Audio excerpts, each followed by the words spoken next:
Assalamualaikum warahmatullahi wabarakatuh. Saya Galia Nugraha dengan NPM 2288201522. Saya akan membacakan cerpen Haruki Murakami yang berjudul Zombie. Seorang lelaki dan seorang gadis berjalan menyusuri jalan di sebelah kuburan pada tengah malam. Malam yang berkabut, mereka sebenarnya tidak mau berjalan di tempat seperti itu di tengah malam begini, tapi mereka terpaksa harus melewati jalan ini. Mereka berpegangan tangan satu sama lain dengan erat dan berjalan secepat yang mereka bisa. Rasanya seperti di video klipnya Michael Jackson saja, kata si gadis itu. Ya, lihat batu nisannya serasa bergerak, kata si lelaki. Saat itu, mereka mendengar sebuah erangan. Terdengar seperti sesuatu yang bergerak di suatu tempat. Mereka berdua berhenti berjalan dan dengan spontan saling berpandangan satu sama lain. Si lelaki tertawa. Tenang saja, tidak perlu takut. Hanya ranting pohon yang bergesekan satu sama lain karena angin atau sesuatu. Tapi tak ada angin bertiup. Gadis itu menelan ludah dan melihat sekeliling. Dia punya firasat buruk tentang ini. Firasat bahwa sesuatu yang buruk akan terjadi.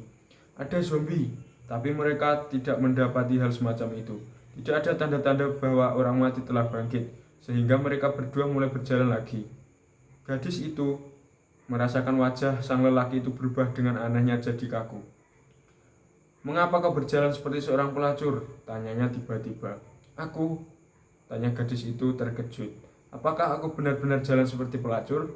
Itu menjijikkan, kata si lelaki itu. Benarkah? Jalanmu mengangkang begitu. Gadis itu menggigit bibirnya, dia memang berjalan sedikit mengangkang.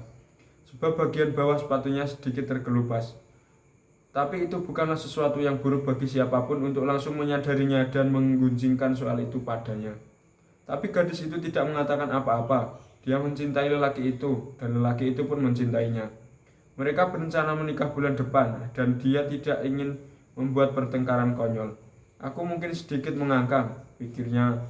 Lalu apa masalahnya dengan itu? Ini adalah pertama kalinya aku berpacaran dengan wanita yang berjalan mengangkang. Benarkah? Kata gadis itu dengan senyum kaku di wajahnya. Apakah si lelaki sedang mabuk? Tidak, si lelaki tidak minum malam ini, pikirnya. Dan ada 3 tai lalat di telingamu, kata si lelaki. Oh, benarkah? Kata gadis itu. Telinga yang mana? Yang kanan, tepatnya di dalam telinga kananmu. Ada 3 tai lalat, itu benar-benar jelek. Apakah kamu membenci tai lalat? Aku benci tai lalat yang jelek. Oh, planet manakah yang bakal menyukai sesuatu seperti itu? Gadis itu menggigit bibirnya. Dan kemudian soal bau badanmu, lelaki itu melanjutkan. Ini menggangguku. Jika saja aku bertemu denganmu untuk pertama kalinya saat musim panas, mungkin kita tak akan berkencan. Gadis itu menghela napas dan menarik tangannya dari si lelaki itu. Hei, tunggu sebentar. Apakah kau harus mengatakan hal seperti itu kepadaku? Itu benar-benar menyebalkan. Apakah itu yang selama ini kau pikirkan? Kerah bajumu kotor yang sekarang kau pakai malam ini. Mengapa kau begitu jorok? Tidak bisakah kau lakukan satu hal saja yang benar? Gadis itu terdiam. Dia begitu marah sehingga mulutnya tidak bisa bekerja. Kok tahu? Aku punya 1 ton hal yang ingin aku ungkapkan padamu. Kok hinamu, baumu, kerah kotormu, tai lalat di telingamu, dan ini masih pemanasan. Oh benar, kenapa kau memakai anting-anting yang terlihat begitu buruk? Kau terlihat seperti seorang pelacur. Tidak, bahkan pelacur pun lebih berkelas ketimbang kau. Kalau kau akan memakai sesuatu seperti itu, kenapa tidak kau tempatkan cincin di hidungmu saja? Itu kelihatan sempurna dengan tumpukan lemak di dagumu. Dan itu benar, tumpukan lemak di dagumu membuatku ingat ibumu adalah babi. Dia benar-benar seekor babi yang menggui. Kau pun akan terlihat seperti itu setelah 20 tahun kemudian. Kau gembrot sama seperti ibumu, dasar babi. Kau bahkan benar-benar makan tai. Ayahmu sama menjijikan juga, dia hampir tidak bisa menulis kanji. Kau tahu itu? Dia baru-baru ini menulis surat kabar kepada orang tuaku. Benar, dan semua orang menertawakannya. Mereka mengatakan dia seorang buta huruf. Apakah bajingan itu sudah lulus dari sekolah dasar? Rumahmu menyebalkan, terletak di pemukiman kumuh. Sesuatu yang menyenangkan jika seorang menyiramnya dengan bensin, lalu membakarnya. Pasti akan terdengar desisan lemak babi ketika terbakar. Aku jamin. Hei, kalau kau sangat membenciku, kenapa kau mau menikah denganku? Lelaki itu memperhatikan dirinya. Kau babi, katanya, dan kemudian punyamu itu sangat menjijikkan. Aku hanya bisa pasrah. Itu seperti karet gelang murahan yang sudah terentang terlalu lama. Jika aku memiliki hal seperti itu, aku pasti akan mati. Jika aku seorang wanita, dan hal seperti itu ada padaku, aku akan mati karena malu. Tak peduli bagaimana aku harus mati. Aku hanya akan mati secepat yang aku bisa. Aku terlalu malu untuk hidup. Gadis itu berdiri di sana dalam keadaan linglung. Bagaimana kau bisa? Tiba-tiba lelaki itu mencengkeram kepalanya sendiri. Wajahnya berkerut, menyakitkan, dan dia jatuh ke tanah. Dia menggaruk pelipisnya dengan kukunya. Ini menyakitkan, katanya. Kepalaku serasa bakal pecah. Aku tidak tahan. Ini sungguh menyakitkan. Apakah kau baik-baik saja? Kata gadis itu bertanya. Aku sedang tidak dalam keadaan baik. Aku sudah tak tahan lagi. Kulitku terbakar menjadi potongan-potongan. Gadis itu menyentuh wajah si lelaki itu dengan tangannya. Memang demam. Bahkan seolah-olah itu benar-benar terbakar. Gadis itu dengan lembut mencoba mengusapnya, tapi kulit si lelaki terlepas, seperti dikupas. Daging merah belendir pun terlihat. Gadis itu tersentak dan melompat ke belakang. Lelaki itu berdiri dan tertawa, merobek kulitnya dengan tangannya sendiri. Bola matanya jatuh keluar dari kepalanya dan terjuntai ke bawah. Hidungnya menyusut ke dalam menghasilkan hanya 2 lubang hitam. Bibirnya menciut dan giginya bergemelatukan, menyeringai pada si gadis.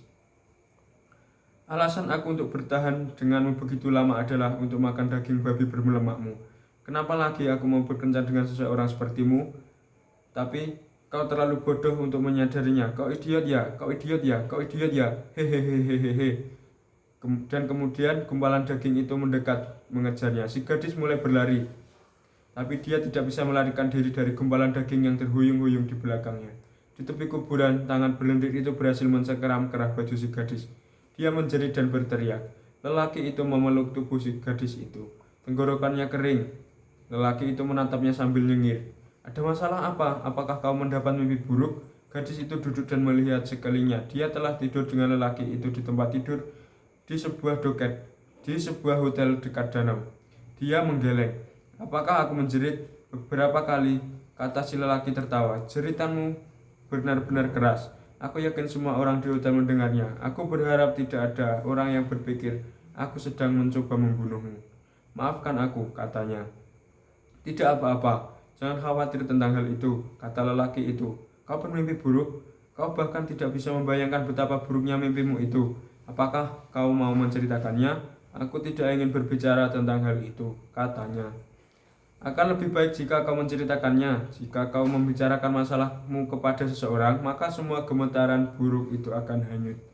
Tidak apa-apa, aku tidak ingin berbicara tentang hal itu sekarang. Keduanya terdiam beberapa saat. Dia memeluk dada telanjang lelaki itu. Dia bisa mendengar katak bernyanyi di kejauhan. Detak jantung lelaki itu berdebam keras. Hei, kota gadis itu. Mengingat, bolehkah aku bertanya sesuatu? Apa? Apakah ada tai lalat di telingaku? Tai lalat, tanya lelaki itu. Apakah yang kau maksud 3 tai lalat jelek yang ada di telinga kananmu itu? Dia menutup matanya. Oh, ini belum berakhir rupanya. Terima kasih. Wassalamualaikum warahmatullahi wabarakatuh.